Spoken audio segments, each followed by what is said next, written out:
میں نے عیسائیت سے اسلام قبول کیا کیونکہ میں موسیٰ کے خدا، ابراہیم کے خدا، نوح کے خدا، عیسیٰ کے خدا، تمام انبیاءوں کے خدا کو مانتی ہوں جو اللہ تعالیٰ نے بھیجے ہیں، اور ان میں سے ہر ایک نے ایک ہی بات کی تعلیم دی تھی۔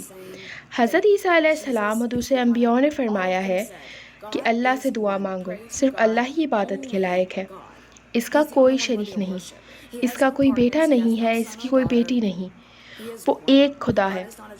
قرآن جو بھیجا گیا تھا کہ تسلیت کے بارے میں جو کچھ بھی کہا سچا ہے، تو عیسائی کیسے سچے ہو سکتے ہیں؟ جب یسوع نے کہا کہ خدا سے دعا کرو، یسوع نے خدا سے دعا کی، اور اگر یسوع خدا سے دعا کر رہے تھے تو یہ دو مختلف ہستیوں کو یہ نہیں کہا جا سکتا کہ وہ ایک ہے۔ یسوع اپنے آپ سے بات نہیں کر رہا تھا، خدا ایک ہے، اور اسلام لفظی طور پر عیسائیت کی اعلیٰ ترین مکمل شکل کی طرح ہے، اور اسی وجہ سے جب میں نے اسلام کو دریافت کیا تو مجھے معلوم ہوا کہ اب میں ہدایت یافتہ ہوں۔ 20 سال سے زیادہ عرصے سے خدا سے عیسیٰ کے نام پر رہنمائی کی دعا مانگ رہی ہوں، اور مجھے 25 سال کی عمر میں اسلام کی رہنمائی ملی۔ آخر کار میں نے اس کے بارے میں جان لیا تھا۔ میں یہ کبھی نہیں جانتی تھی کہ عیسائیت سے زیادہ معنی خیر کوئی اور مذہب ہے، لیکن اب جب میں سب سمجھ چکی ہوں تو تمام چیزوں کا پتہ چل رہا ہے۔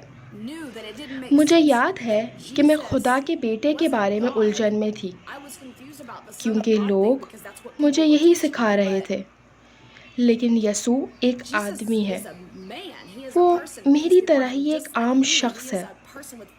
یسوع کے خدا ہونے کا خیال ٹھیک نہیں تھا۔ میں سوچتی تھی وہ کوئی خاص آدمی ہے جو شاید میری دعائیں بھی سن سکتا ہے۔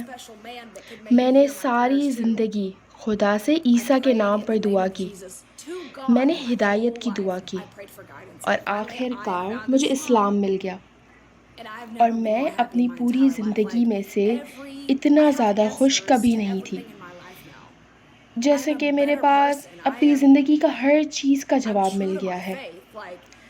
اب میں ایک بہتر انسان ہوں، میں اپنے عقیدے پر سچی ہوں، جیسا کہ آپ کا عقیدہ اس بات کی بنیاد ہونا چاہیے کہ آپ نے اپنی زندگی کیسے گزاری ہے۔ ہم انبیاء، کتاب اور فرشتوں کو مانتے ہیں۔